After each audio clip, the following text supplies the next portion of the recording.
What is going on, everybody? Welcome back.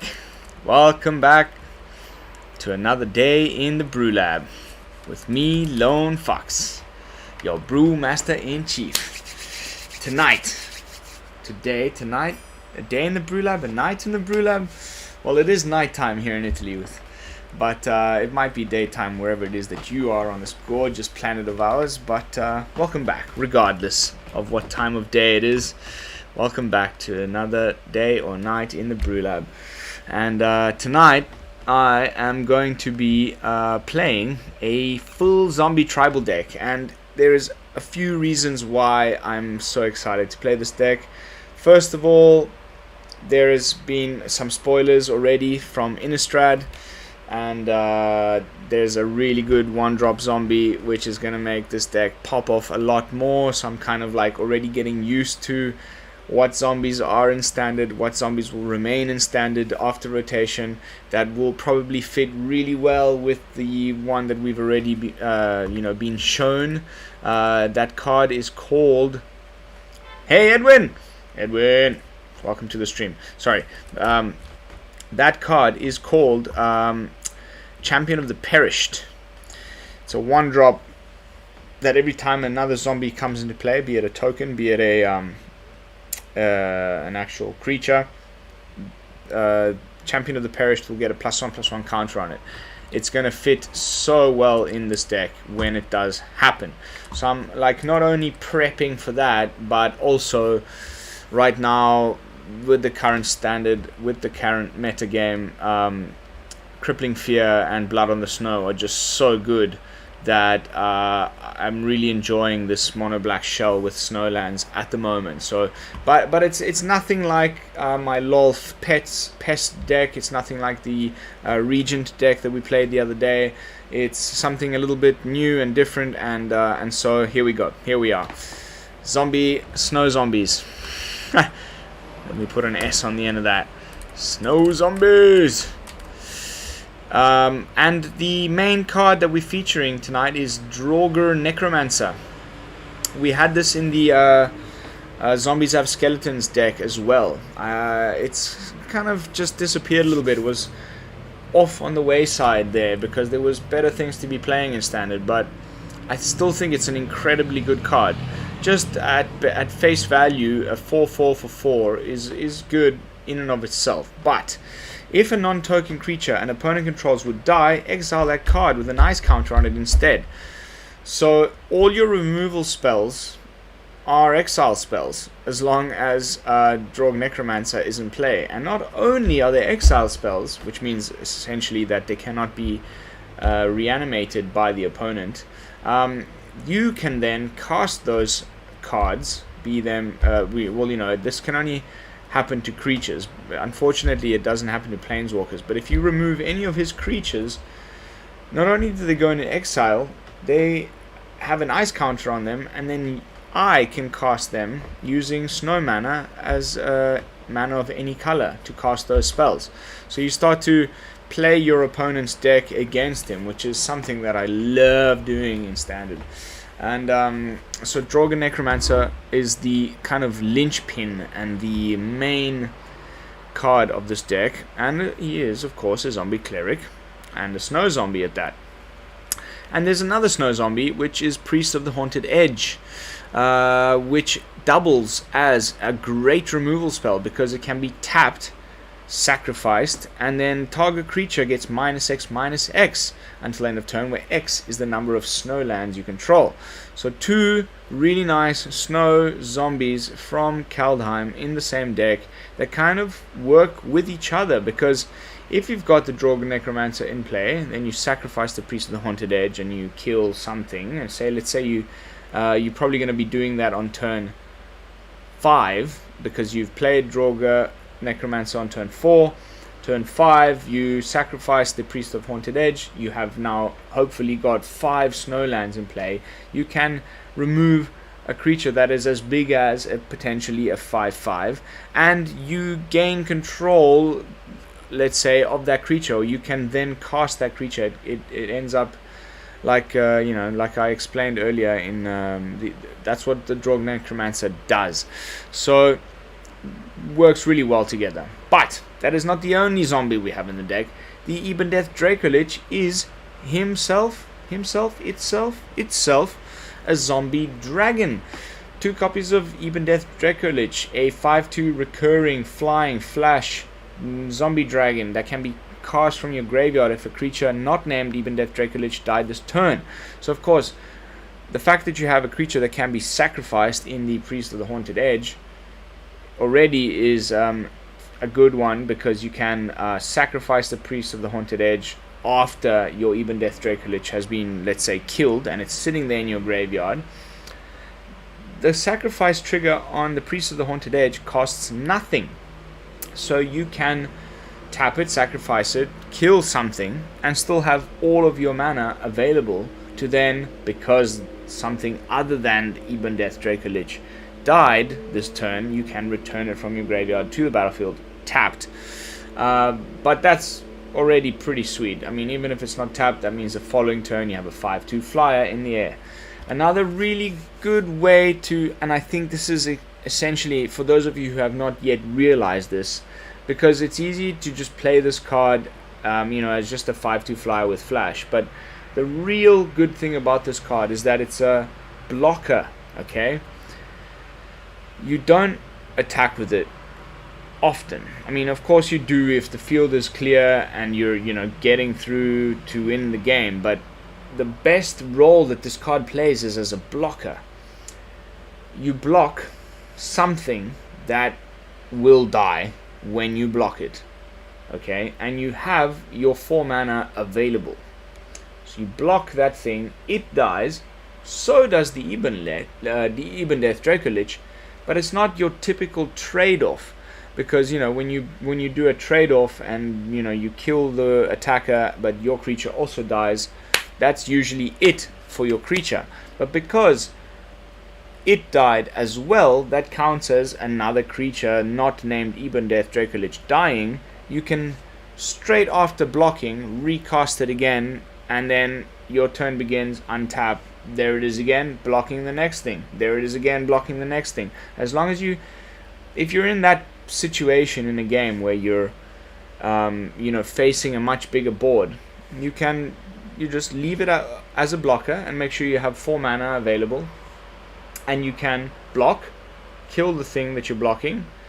Ebondeath dies as well, who cares, you cast it again, tapped, but then because it's the end of your opponent's attack phase, by the time you untap, it's ready to go again, and on and on and on. So it's a great blocker, as well as being, once you've gotten through all of their creatures, a great evasive 5/2 flyer. So Ebondeath Dracolich, not only does it fit the zombie theme, but it's also just an incredibly good card. Then other zombies. Shambling Ghast, acting as a tiny bit of ramp. We do not have space right now in the deck because I did want to have a lesson board, so I did put Poet's Quill in here so that we can give Ebondeath or the Draugr Necromancer lifelink and +1/+1, but we might change that by the time this video is over. I think if there's any change that I would like to make to this deck is that I would put 4 copies of Deadly Dispute in the deck to replace the Poet's Quill, so that we can do the now becoming extremely not overplayed. It's not overplayed. I mean, it is, but that's not. I'm not worried about that. It's not a bad thing. But the very now often seen little synergy between the Shambling Ghast and Deadly Dispute, where you sacrifice Shambling Ghast to the Deadly Dispute. You draw 2 cards, make 2 tokens. You can cast something that costs 5 mana on turn 3, which we did yesterday and the day before with the Westgate region, which costs 5. You can cast that on turn 3 in black, which is ridiculous. Usually black has not had any ramp, so it's a really good little synergy. If it wasn't for the fact that I was really keen on having a lesson board, we could do away with Poet's Quill and run, maybe just even remove 1 copy of, I don't know, Bloodchief's Thirst or something like that, and run 4 copies of Deadly Dispute, and I have a feeling that by the end of this video that will be the change that we will make to the deck. And as usual, do not worry, I always upload the most functional and up-to-date version of the brew to either hub before I press stop record, or before I upload the video to YouTube. So what you will end up seeing in the video description down below at the end of the video is the one that is we end up with by the end of the video. Hope that makes sense. Then so we talked about Shambling Ghast. It's another zombie. We've talked about Draugr Necromancer. The last new addition to the deck is a singular copy of Haunting Voyage. It is a tribal deck. Tribal decks that play black always play Crippling Fear, because you can just declare zombies and it doesn't sweep anything on your side, it sweeps everything on their side. Also, because of mono white, mono green, as many sweepers as you can get, the better. Blood on the Snow alone in a deck, I've been finding, is not enough, because it only usually comes down at earliest turn 5, latest turn 6 and 7, at which point mono white and mono green have completely run you over and you are screwed. So you can't just, in this current standard, as far as I'm concerned, survive any significant amount of good quick wins without running at least 2 different sweepers in your list. So Blood on the Snow, Crippling Fear are doing that job for us. Blood on the Snow also has the added benefit that if you Blood on the Snow while you have Draugr Necromancer in play, everything on their side of the field ends up being exiled with an ice counter on it. You then select the Draugr Necromancer as the thing you bring back to the battlefield with the Blood on the Snow, and that means that it is in play, and all of those creatures that were killed by Blood on the Snow that were on your opponent's team and now appear on your side to be cast, and that is super duper cool. But Haunting Voyage, again, talking about tribal decks, this is obviously a zombie tribal deck, so everything is a zombie. You can foretell this and then cast it for 7 and then return all zombies from your graveyard to the battlefield with a single card. 1 copy is enough. You not always need to play it. If you have an opening hand that's running 2 or 3 of these in it, you're not going to be happy. You will need to mulligan. You don't want to be drawing this in the middle of the game at any point. So it's one of those things that, like, maybe you top deck it in the late game and it will save your ass, because you might be losing, you might have lost all of your zombies. You cast the Haunting Voyage for 7, you bring back an Ebondeath, a Draugr Necromancer, Priest of the Haunted Edge, and the Shambling Ghast all in one go. That's pretty damn good value, and I like it. So 1 copy Haunting Voyage. Then as far as removal, of course, 4 copies Bloodchief's Thirst, 4 copies Poison the Cup. This has become like my new favorite. I think probably Bloodchief's Thirst will end up going down to 2 copies, as well as maybe only 3 copies of Poison the Cup once we get access to the new sweeper from Edwin is telling me, sorry, before I continue with the deck, Edwin here is telling me that I am lagging. I think I need to move my phone outside to get better signal. Be right back.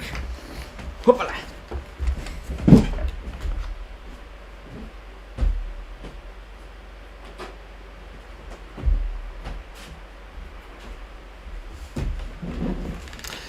That is the problem with these old houses. The walls are so thick. It's incredible how much of a difference it makes me just moving my hotspot to 2 meters that way outside of the window. Suddenly everything just gets better. Where was I?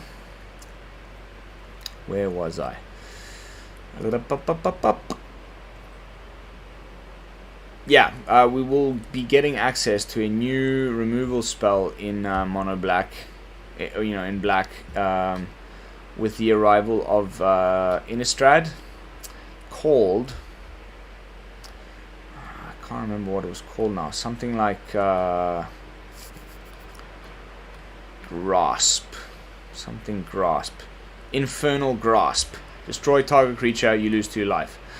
Once we have access to that, we will probably go down to 3 Bloodchief's Thirst and 3 Poison the Cups and run a couple copies of that in the 2-drop slot at least. And in other decks that isn't this particular shell, we'll probably be running a full play set of this new card, because it's going to be the new really good removal spell in black, until, you know, the next set is printed, and then who knows what they'll come up with. But yeah, I think that card is going to be everywhere after a rotation. Edwin, can you let me know whether things are looking a little bit better on your side as far as the lag is concerned? That would be very helpful. But yeah, that's the deck. I'm going to jump into some games and see how it performs on the ladder. I've dropped back down into Diamond 4 again. Let's see if we can get back up into Diamond 3 and maybe push up into Diamond 2 tonight with this new brew. Aha! You should be getting perfect stream right now, Edwin. The YouTube is giving me green lights all ahead.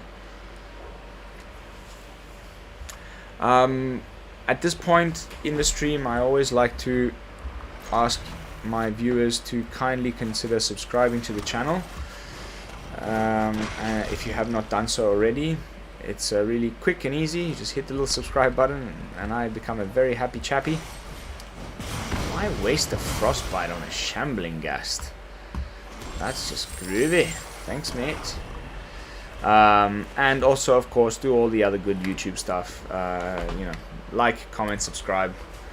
It really, I cannot express how much it helps the channel when you guys do that. And of course, most importantly, if you do want to be notified when I'm going to go live, just hit the bell icon. You will get a notification on your phone and in your YouTube on your browser whenever I'm about to go live, if you hit the little bell icon. And that, of course, helps the channel out as well. That's out of the way. Let's get on with some hammering. See, now this is what happens, right? So Agar is down. He's got no counter spells. Draugr Necromancer is in play.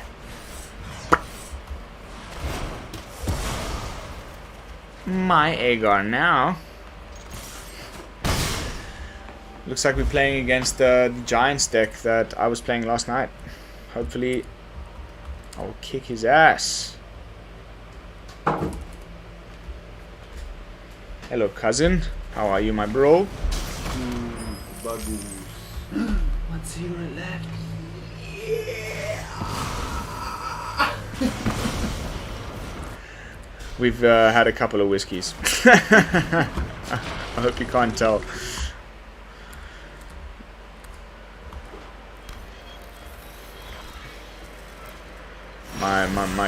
One of my best cousins. He's a fucking ledge. What's going on here? What's going on here? Let's get some life, shall we? Booshka! That is nice. That's why I'm running Poet's Quill. I think it's really nice. But ooh, I cannot wait to have that Goldspan Dragon in my side of the battlefield. Should we try and Bloodchief's Thirsted? This is definitely Blood on the Snow. I mean, I beg your pardon. It's definitely Sword Coming. Okay. We've got 2-3 ways of getting rid of this Goldspan Dragon now. We can target it with Priest of the Haunted Edge. We can Blood on the Snow it. And we can Bloodchief's Thirsted. So I am not too worried about this Goldspan Dragon, to be honest. And the removal with Priest of the Haunted Edge cannot be countered, and it will not create a treasure token when you target the Goldspan Dragon the way targeted removal would. So very nice there, in my opinion. It's a really nice. It's really in this deck, especially to counter the Goldspan. I can see him touching it now. I have a bad feeling he's going to try and get rid of it. Thanks, Edwin. I'm really happy that you're seeing things clearly now on your end. There we go. God damn it. That is a problem. Hopefully he doesn't have a sword coming in hand, because I'm going to sweep the... let's try the Bloodchief's Thirst first. Let's see how that goes. Counterspell. No counterspell. Ooh. Ooh. Yes, looks like it. Come on. Oh. Second copy of Negate. What a crock of shit. But anyway, we winning, you know, we winning through life gain, and oh, crikey. What? What are the chances? Alright, I've never seen anybody running that in the Prismari list. Stupid card that doesn't exist anywhere except for in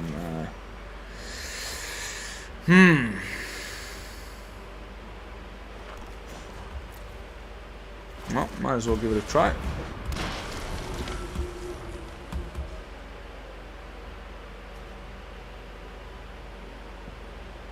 I would love to top deck a land next turn.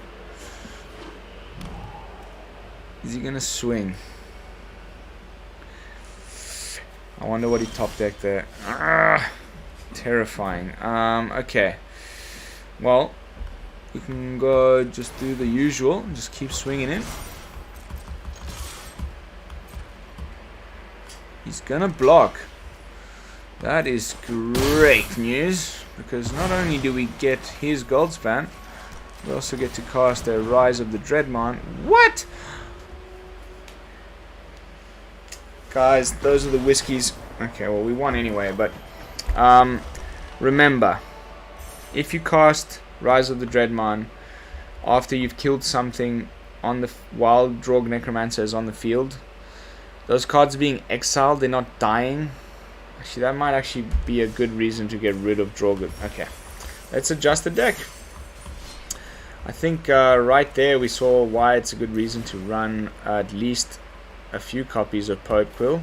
So I'm going to go down to 2. I'm going to go remove Rise of the Dreadmon. I think it's not actually a good idea in this deck. Even though we have other removal, I think because the deck focuses so much around Draugr Necromancer, the Rise of the Dreadmon says that you know, you can create the number of tokens as things that died, but because this is in play, they're not dying, they're being exiled. Might actually not be a very good idea to run that. So instead, we're going to go down once Poet Quill, and we're going to put in those Deadly Disputes, as I mentioned in the introduction. Deadly. 3 copies is fine for now. Let's see how this runs instead. I think that actually might be a really good adjustment.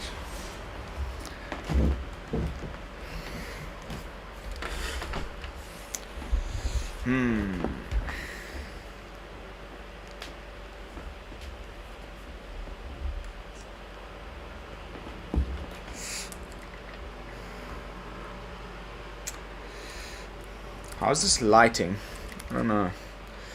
I'm trying all different setups. My wife and kid have gone to France for the next like 3 or 4 nights, so I do not have to worry about the little sleeping boy behind me as usual. So I can have all the lights on, and it's very backlit, and I've got this little stand lamp here.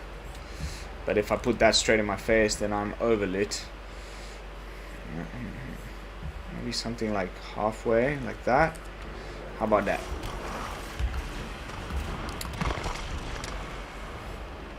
Grallygoth. Grallygoth. Mr. Grallygoth. With the green dragon pest thingy. No, companion thingy.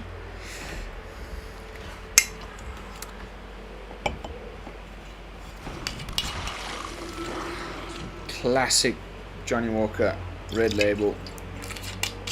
Never did anybody any harm. That is for sure. It looks like we're playing mono green. I'm hoping... Okay, nice. Lesnia. Path to the World Tree. Interesting. Very interesting. Also very nice to top deck a 4th land there. Always remember to play your Faceless Haven on turn 3. If you play it on turn 4, when you then can activate it, it can no longer be activated because it will have summoning sickness. Now I can easily swing, and then I'm going to play the Dracolich at flash speed on their opponent's. Boom.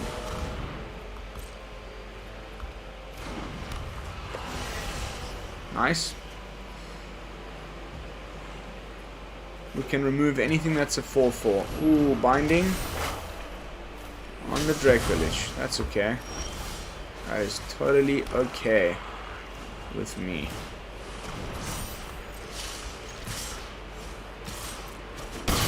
Oops. Is that your cable? My cable? No, it's your cable. Oh, yeah. Are you going to bed? Good night, brother. See you in the morning.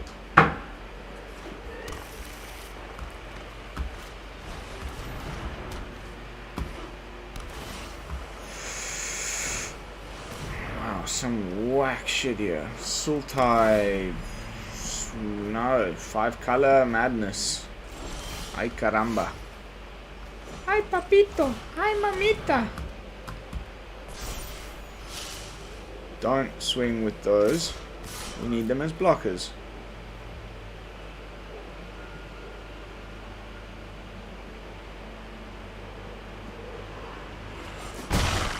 Okay.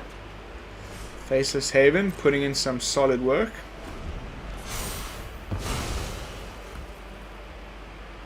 That's a lot of land though. I'm a little worried. Here we go. He's gonna do this thing. Can he do it? Yes, he can. I get a treasure token though. Unfortunately, it's not enough to cast the Ebondeath.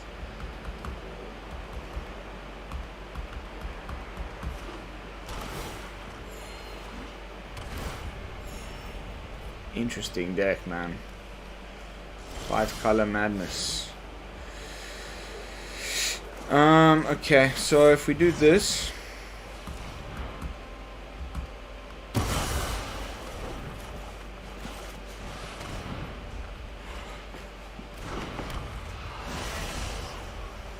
pass the turn.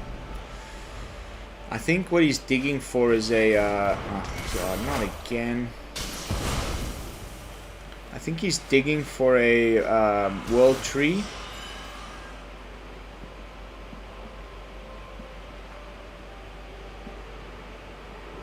There's going to be a deck that is something like this coming up with the arrival of the new Planeswalker that was spoiled yesterday. Is Vren and 7 or something like that. I cannot wait. It's cool how they like bring back landfall synergy much later. You know, it's been a few sets where there's nothing much that landfall has been able to do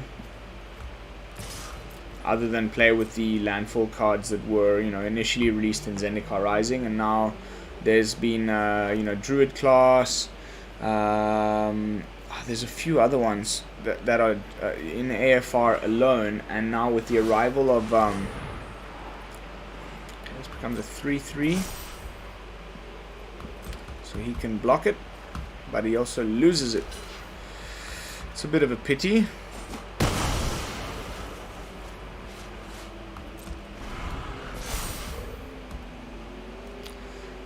Yeah, it's Brennan 7 being one of those.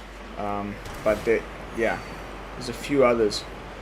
I'm gonna make a really cool landfall deck as soon as Innistrad drops in September. In September.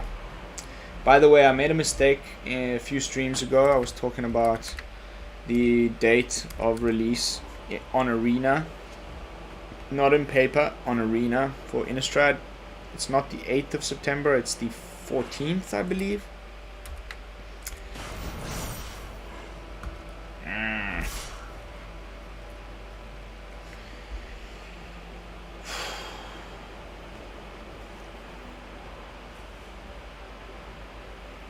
Poison the Cup is the only thing we have that's going to get rid of this thing. So let's just block it for now.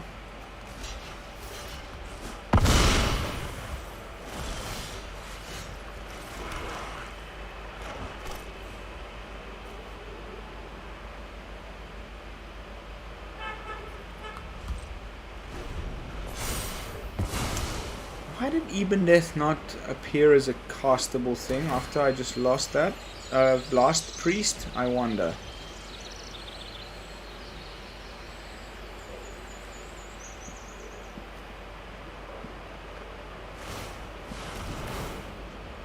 Ouch. At 12-12. But I'm gonna kill that thing. That's really, really, really bad. Ay, caramba. What a weird deck. What a weird deck.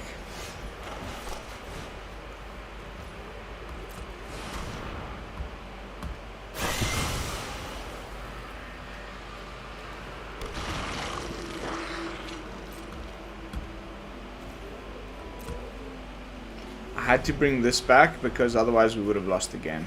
He would have just made the layer of the Hydra into a whatever and attacked. We needed a blocker just to kind of try and get through to the next turn, but this is not looking good at all.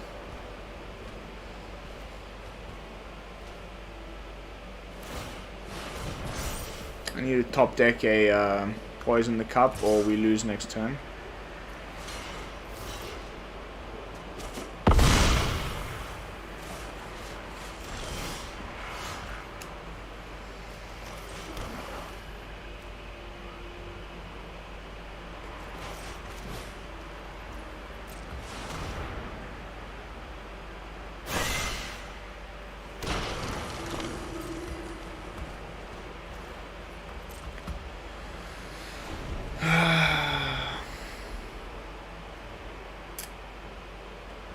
Yeah, the card draw off of the Deadly Dispute is kind of essential. I think we're going to go 0 Poets Quills.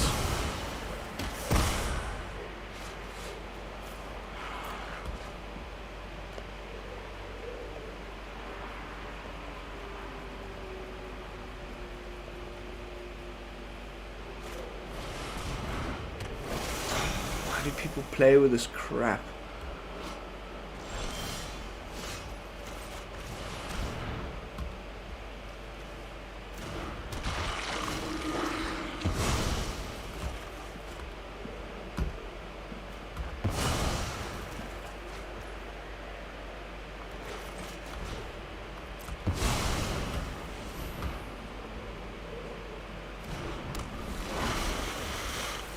A glimmer of hope. Couple of blockers. Another druid class. It's a very, very slim glimmer of hope. But you never say never. Never give up. Never surrender.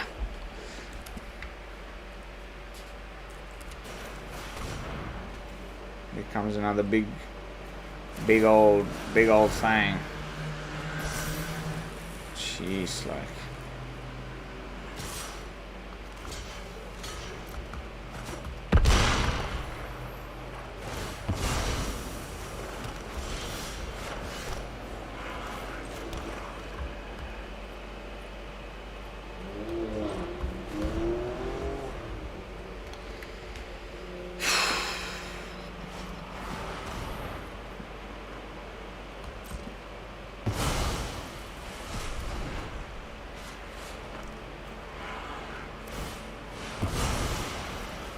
And that's game over.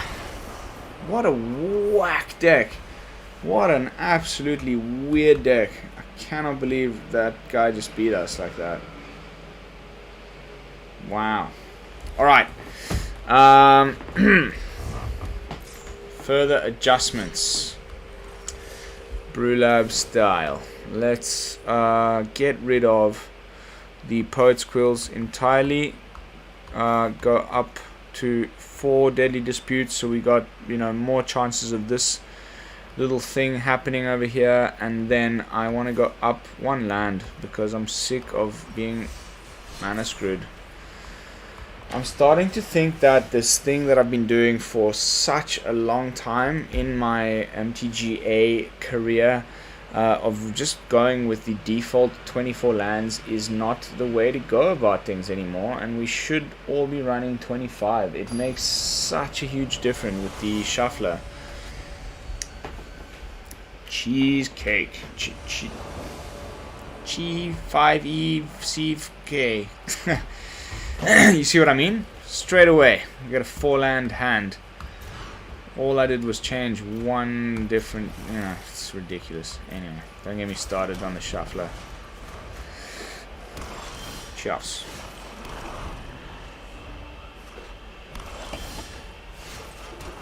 Now we're just gonna top deck lands for the rest of the game.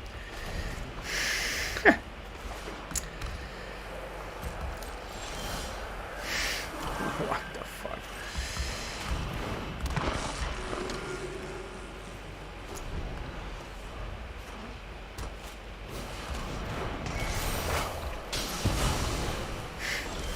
What in the absolute fuck, man? Can you imagine that that's a thing? I just increased the land count by 1. We have just top decked like 4 lands in a row, I think. The shuffler is fucked in my opinion. They need to change the algorithm. I hate to sound like this, but I'm not the only person that brings this up. Please let me know your opinions. Am I just being ridiculous?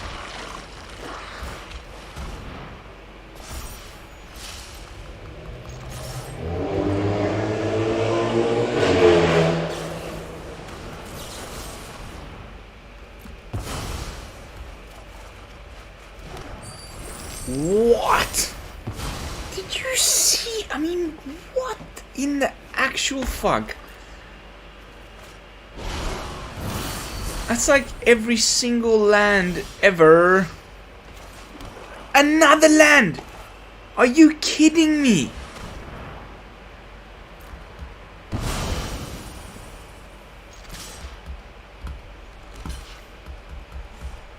Yeah, I wouldn't block that if I were you, mate. I probably shouldn't have attacked either. What a joke, man. What an absolute joke. Like 0 lands last game, we had 24. I upped the land count by 1. We have just top decked only lands since the beginning of the game. If I top deck another land next turn, I'm gonna freaking lose my shit.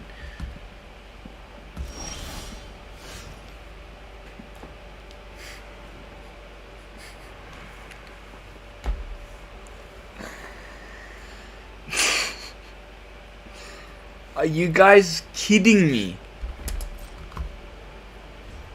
What the fuck, man? It's not even funny, man. Like, it's busted. There's a serious problem with the shuffler.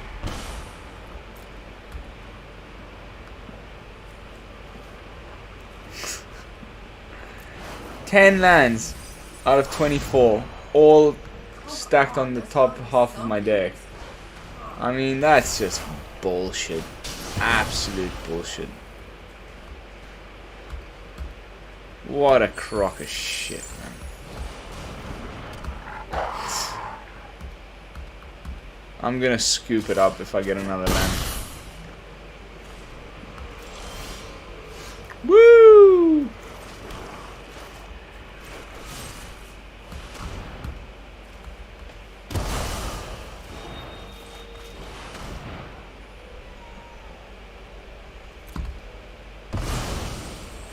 Unbelievable. 10 lands in the top 16 cards of our deck. Sure, that's totally a thing. Ay.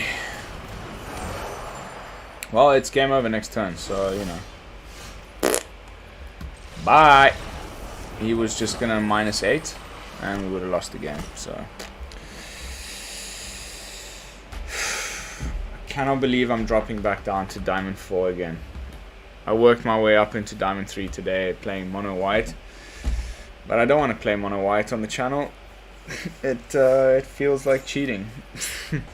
So I made it something new and interesting and trying to be innovative, and I get rewarded with a bunch of straight losses and an absolute flood of lands.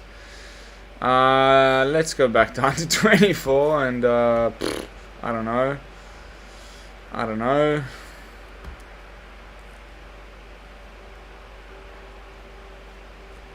What do you reckon? 3 copies Ebondeath? See how that runs?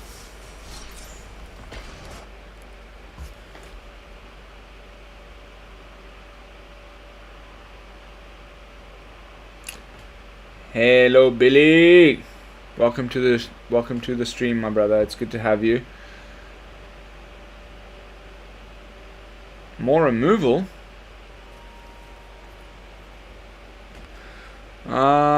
Crippling Fear, Blood on the Snow, Bloodchief's Thirst, Poison the Cup, 4, 8, 12, 16 removal spells. I think that's pretty okay.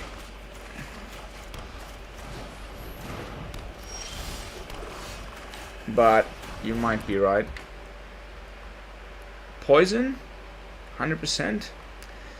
Are you playing Finn the Fangbearer?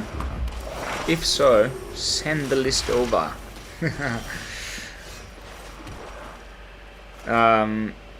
You know, Billy and Edwin are 2 of my most loyal followers. I love you guys to pieces.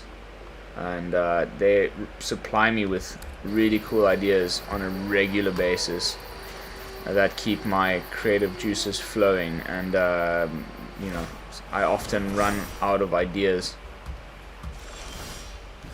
And they help me out big time with that. So thank you guys for, first of all, continuing to follow the channel, but most of all for being, you know, fountains of creativity as far as new decks are concerned.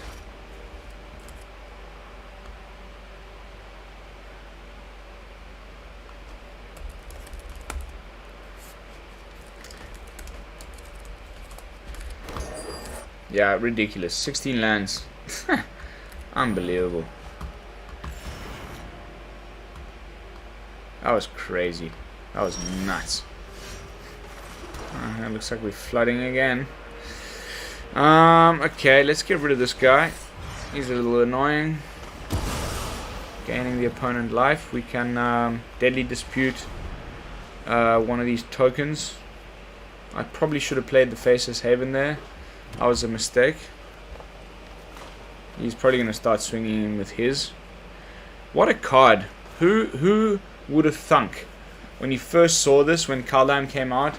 Did you ever think that this would just be such a meta-defining card? It's just like taken over. It's in every single deck now. As soon as the triomes rotate out, boom. The fact that his paladin class is in the... Man, just lands. What is going on with the lands? We've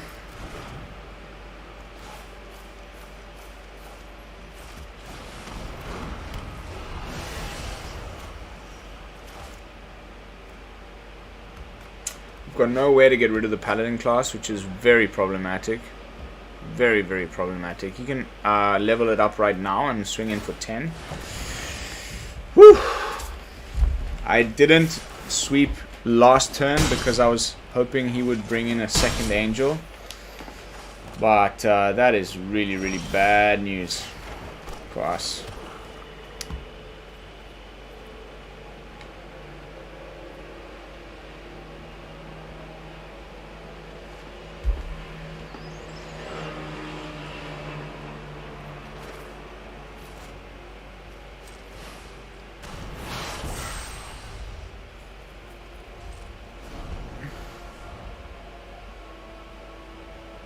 Yeah, he wins. think.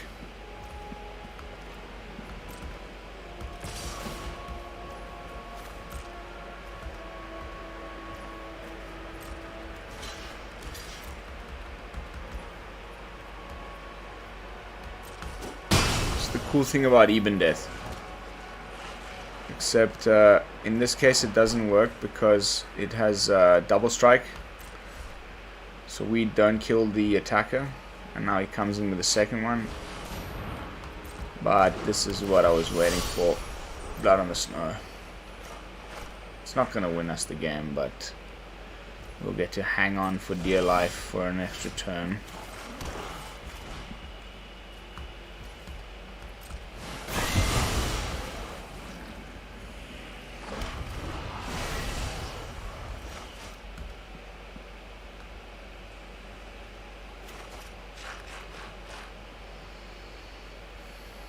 Mike Deebs.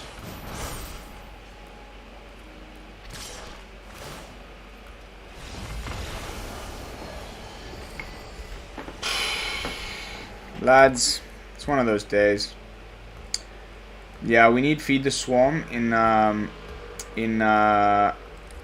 Mono Black to take care of the classes, unless you're running a lesson board that has you know, Introduction to Annihilation or some such like.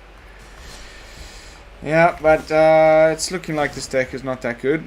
You know, these things happen. I'm trying to think like what we could do before I end the stream to make it better.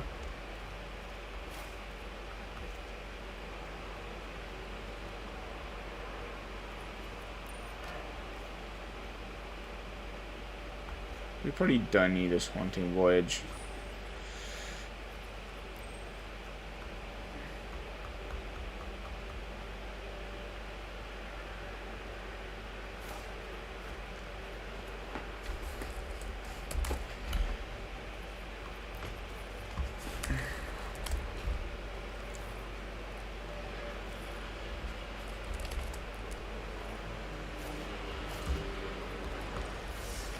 Put in those Quills again. Get a little bit of life gain going, hopefully. How are we doing? 47 minutes in.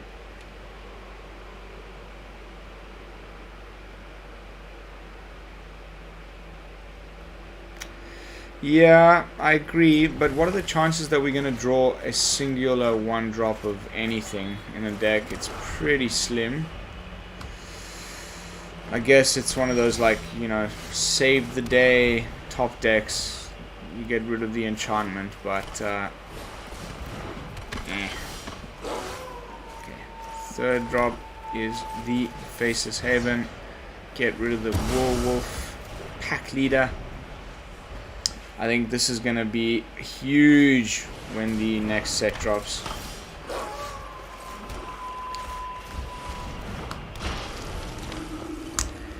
Can get up a blocker, and now we can remove the werewolf and cast it for ourselves next turn, as long as they don't kill our Draugr Necromancer.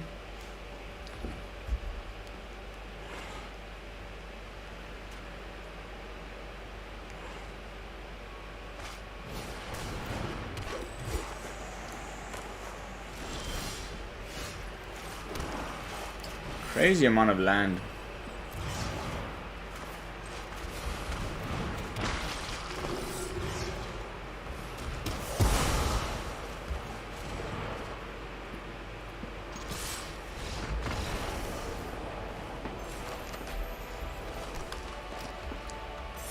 Whew! Thank goodness. Draugr Necromancer is such a good card. I'm really looking forward to playing it in conjunction with the new card from Innistrad that I mentioned in the deck tech.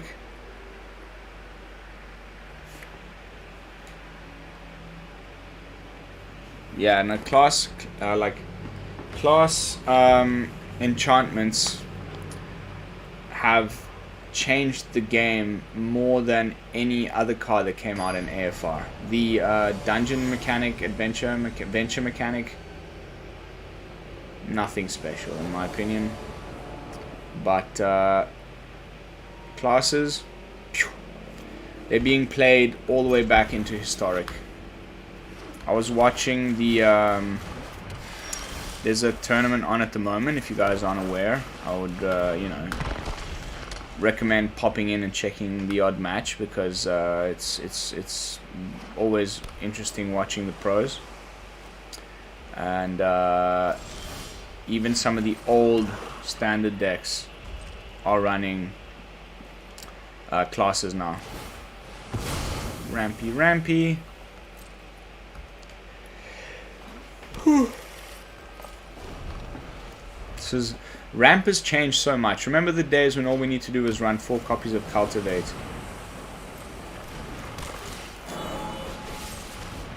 Now it's all about treasures and other stuff. Don't get me wrong, I quite like it.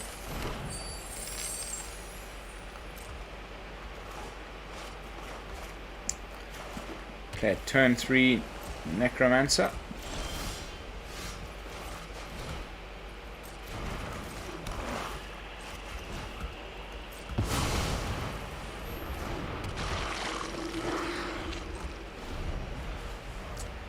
But this is the deck that plays the giant, the 7/7 giant that bounces everything back to your hand.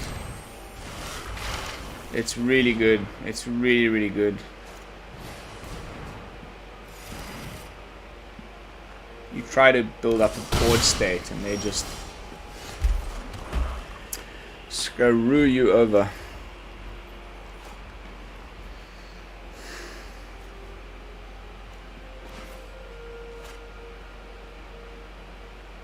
Well, let's try it again.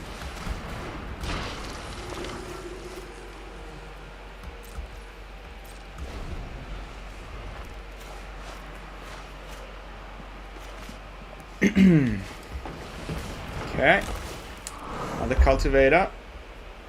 He's got the mana now. 6/7. Oh, for fuck's sakes, man! What a joke! What an absolute joke! Who said you need sweepers?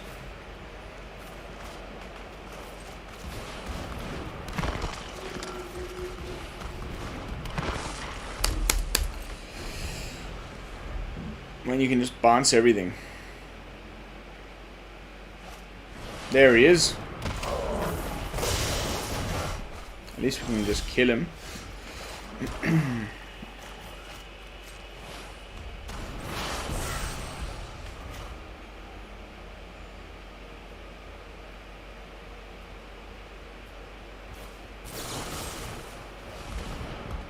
Hopefully. Counter spell. No. Thank God.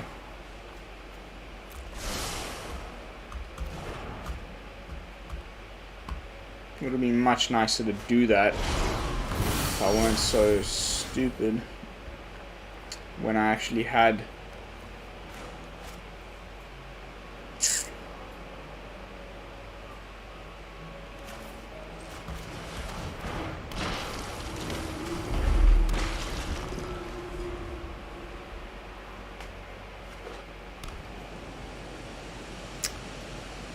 Ay. Could even be a coma, the Cosmos Coil.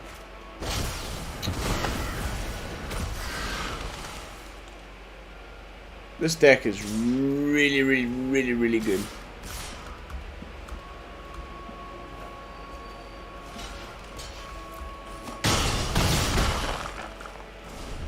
Like, really good.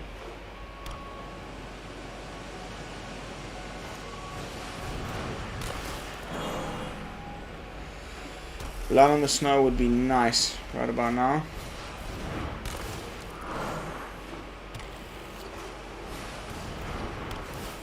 Yeah, like really good.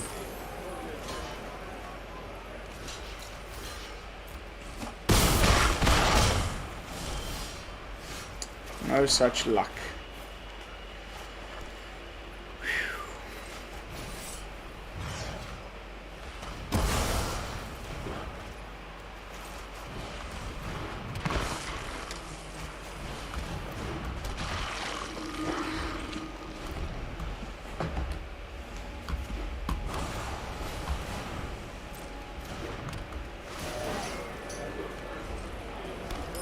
Oh, we lose anyway.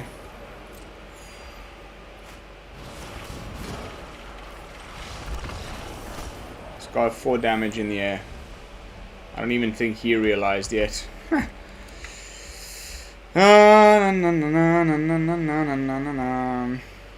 Alright, ladies and gents. That is going to be it for tonight, I think. I'm not feeling it. I'm not in the groove. That's why I settled on this silly zombie deck. Like I mentioned at the beginning of the stream, wife and kid have left. They will be in France for the next 3 nights, staying at grandmom's house. So I have the next 3 days to just brew my ass off.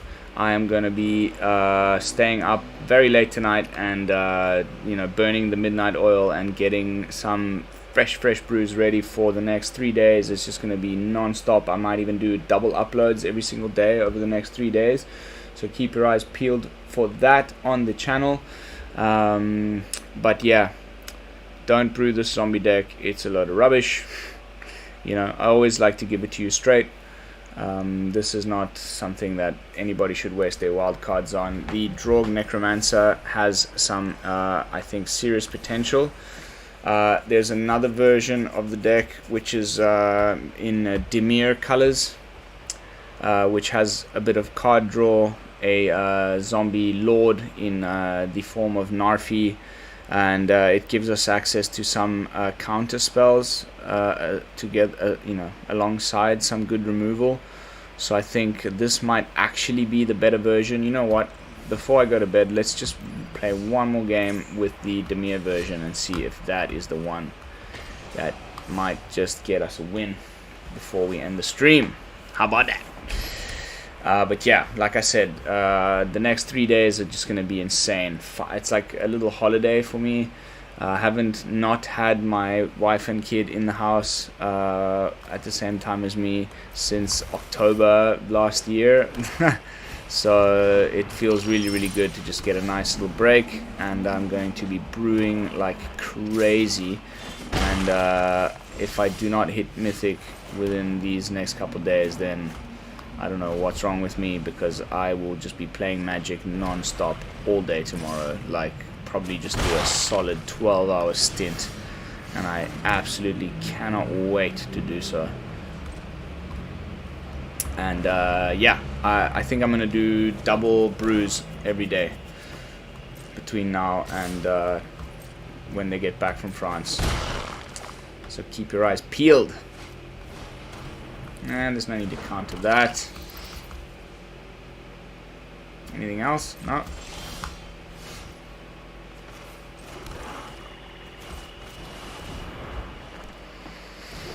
Oh, Soul Shatter.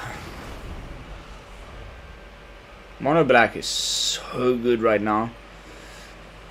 I think with the arrival of the new card from Innistrad that I keep referring to,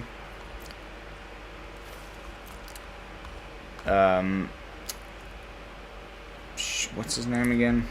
I can't remember now. The new zombie guy. I think we're in for a very interesting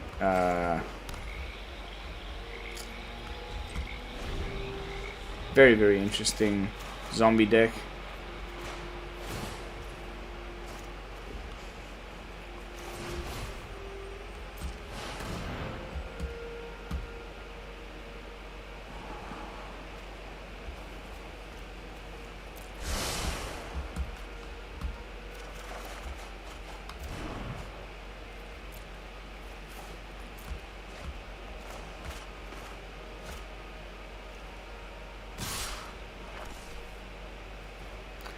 We have nothing to get rid of Turgid.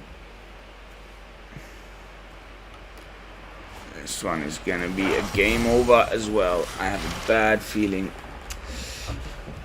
I think if you're not running any kind of enchantment or artifact removal right now, you're not gonna be in a very good position.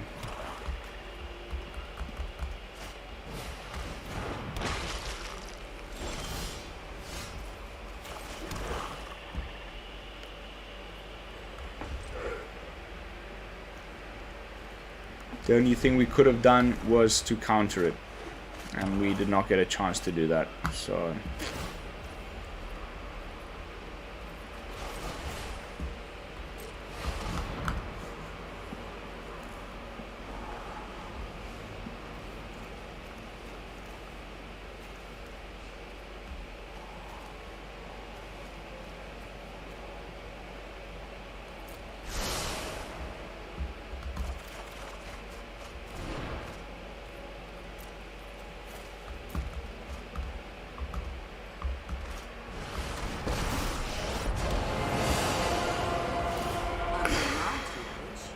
Even you can master death.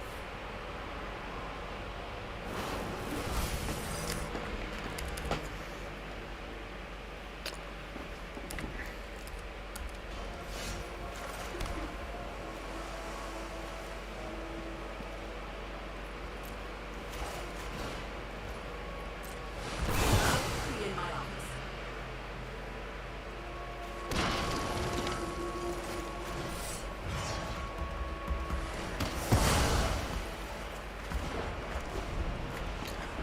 is he gonna use the Necrotic Fumes on our poor little Draugr?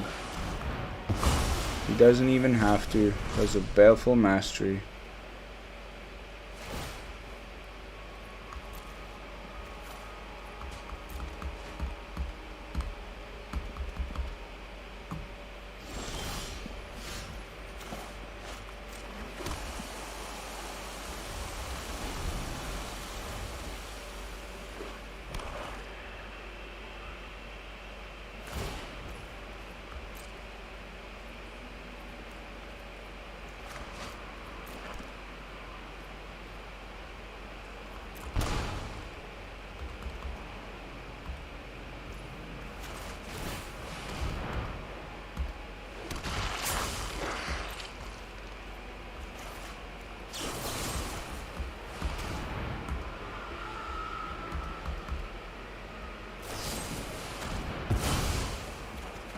Unbelievable, this guy. So lucky. Unbelievable.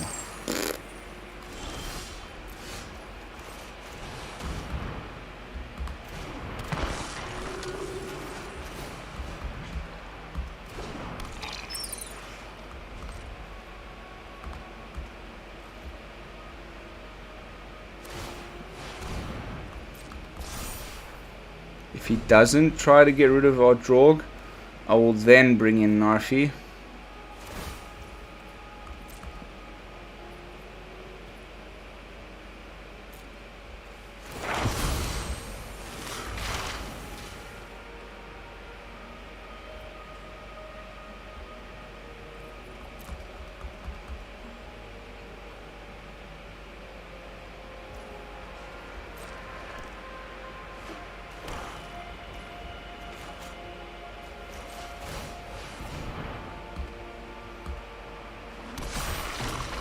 That's 9. It's not a bad little turn there.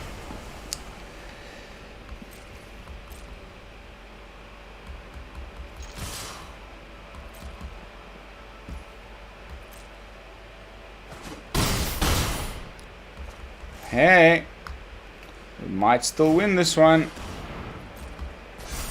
We've got Faceless Haven to block the Crawling Barons with. We've also got a sword coming to, you know, sword coming something.